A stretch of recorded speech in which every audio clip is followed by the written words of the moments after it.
이사야 29장 말씀을 함께 봅니다. 한국에 그렇게 무속인들이 많다고 합니다. 특별히 많은 부와 권력을 가진 이들 가운데서 무속인을 찾고 점을 보고 그러한 것들에 의지하는 비율이 또 굉장히 높다고 합니다. 사람이 무엇을 많이 갖든 어떠한 더 많은 힘을 가지고 있든지 간에 사람은 자신의 삶에 있어서 맹인과 같다 하는 것을 우리에게 보여줍니다. 우리의 앞날에 단 한순간도 우리가 보장할 수 없고 당장 이 예배의 시간이 마치는 때도 그 이후의 시간도 오늘 하루도 우리의 삶이 어찌 될지 단 하나도 예상할 수 없습니다. 그러한 삶 속에서 자연스럽게 앞이 보이지 않는 삶은 두려움을 야기할 수밖에 없고 두려움은 사람의 삶을 지배하게 됩니다. 하나님의 백성인 이스라엘도 마찬가지였습니다. 하지만 그럼에도 불구하고 그 맹인과 같은 인생, 맹인과 같은 이 땅에서 삶 속에서 하나님은 우리를 어떻게 인도하십니까? 오늘 본문은 이스라엘을, 예루살렘을 아리엘이라고 이름하며 부르고 있습니다.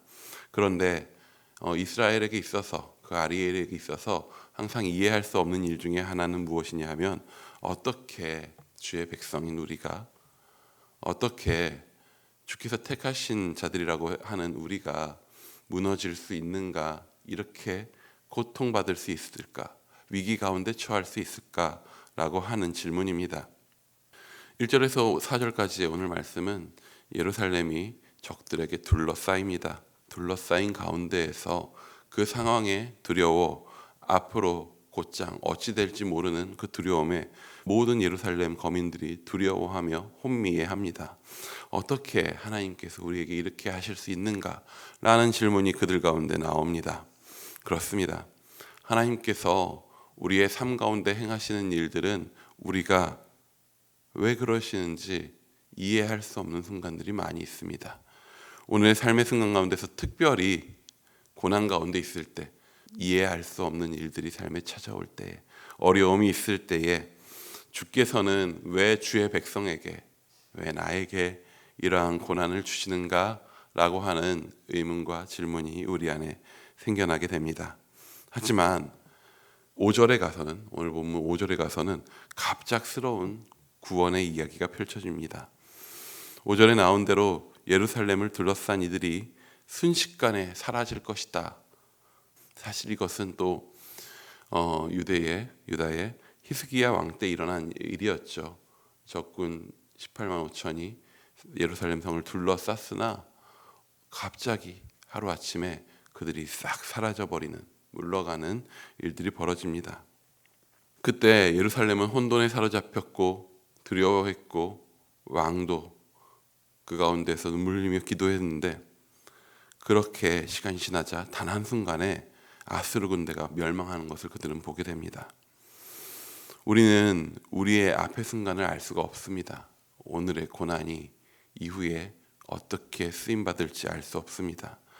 그렇기 때문에 앞을 알 수 없는 맹인과 같은 우리의 삶 가운데 있어서 오늘 당하고 있는 고난과 오늘 삶에서 나오는 나의 삶이 어찌 될지 모르는 그러한 순간들에 대한 고통과 질문과 어려움 속에서도 우리는 주께서 주의 백성을 포기하지 않으심을 신뢰함으로써 오늘을 살아내야 합니다.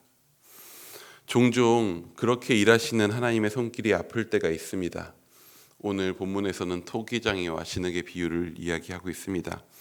토기장이가 진흙을 가지고 무언가를 만들 때, 쓸만한 토기를 만들거나 혹은 작품을 만들려고 할 때 어떻습니까? 진흙을 가만두지 않습니다. 계속 치대고 누르고 반죽합니다. 계속적으로 만지고 만져지면 진흙은 힘없이 그 손이 빚는 대로 빚어지게 됩니다. 그 빚어지는 과정이 진흙에게는 아픔일지도 모르겠습니다. 토기장이의 손에서 빚어지는 그 토기는, 그 빚어지는 과정이 고통스럽고 힘겨울지라도 그 빚으시는 손에 그 어려움 가운데서 그 상황을 어찌 이해합니까? 어떻게 이해해야 합니까? 하나님은 우리에게 이렇게 말씀하십니다. 우리 16절 말씀 한번 같이 읽어봅니다. 너희의 패역함이 심하도다. 토기장이를 어찌 진흙같이 여기겠느냐. 시험을 받은 물건이 어찌 자기를 진 이에게 대하여 이르기를 그가 나를 지치 아니하였다 하겠으며 빚음을 받은 물건이 자기를 빚은 이에게 대하여 이르기를 그가 총명이 없다 하겠느냐. 빚으시는 이를 신뢰하지 못하고 그 빚어 가심을 의심하는 자들을 하나님은 책망하십니다. 하지만 그럼에도 분명한 사실은 하나님은 그 과정에서도 그 빚으심을 멈추지 않으신다는 것입니다. 이스라엘이 하나님을 원망하기도 하고 그 토기장에게 문제가 있는 것이 아니냐 하고 말하는 이들도 나오겠지만 그럼에도 그 백성을 빚어가심을 하나님은 멈추시지 않으십니다. 그리고 결국에 하나님은 빚어내십니다. 18절은 그래서 이렇게 이야기합니다. 그날에 결국에 못 듣는 자들은 듣게 될 것이고 그날에 결국에 못 보는 자들은 보게 될 것이다. 우리는 인생의 맹인이고 소경이었으나 그래서 종종 원망하기도 하고 그래서 책망받기도 하지만 빚으시는 손길에 아파하며 오늘이 힘겹기도 하지만 그의 손길을 떠나지 않고 그의 빚으심 안에 살아가는 이들은 결국에 주께서 우리를 빚으신 그날을 보게 됩니다. 그리고 그날에 그 손이 어떤 손인지를 우리는 보게 됩니다. 우리 23절 말씀도 한번 같이 읽어봅니다. 시작. 그의 자손은 내 손이 그 가운데에서 행한 것을 볼 때에 내 이름을 거룩하다 하며 야곱의 거룩한 이를 거룩하다 하며 이스라엘의 하나님을 경외할 것이며. 아멘. 거룩이라고 하는 단어는 그 의미가 무엇인지 생각보다 우리의 상상이 참 많습니다.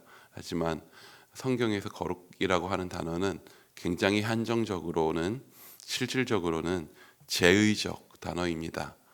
이스라엘의 하나님 앞에 드리는 제사 가운데에서 명료하게 쓰이는 단어입니다. 하나님이 거룩하시고 그 거룩한 손길은 그 닿는 것을 거룩히 합니다. 정결한 제물을 하나님 앞에 바칠 때 하나님께 드려진 바 된 것이 거룩하게 여겨집니다. 그런데 주 앞에 드려질 하나님의 백성이 거룩하지 못하기에 하나님께서는 그 백성들을 거룩한 제물로 드려진 예수 그리스도의 희생 제사를 통해서 거룩해 하십니다. 주께서 우리를 위해서 귀한 그 거룩한 손길로 우리에게 손을 대셨습니다. 만지고 계십니다. 만들어 가고 계십니다. 오늘 하루하루도 주께서 빚으시는 우리의 삶의 순간들입니다. 빚으시기에 아플 때도 있고 힘겨울 때도 있지만 그럼에도 불구하고 우리가 감사할 수 있음은 그 모든 순간 가운데 주의 백성은 주의 손길 가운데 있음을 우리가 믿기 때문입니다. 그 은혜 가운데 있음을 우리 기억하기 원합니다. 오늘 우리의 삶이 그 은혜 가운데 붙들려 있다라고 하는 그 신뢰 가운데 주와 함께 동행하는 성도님들 되시길 축원합니다.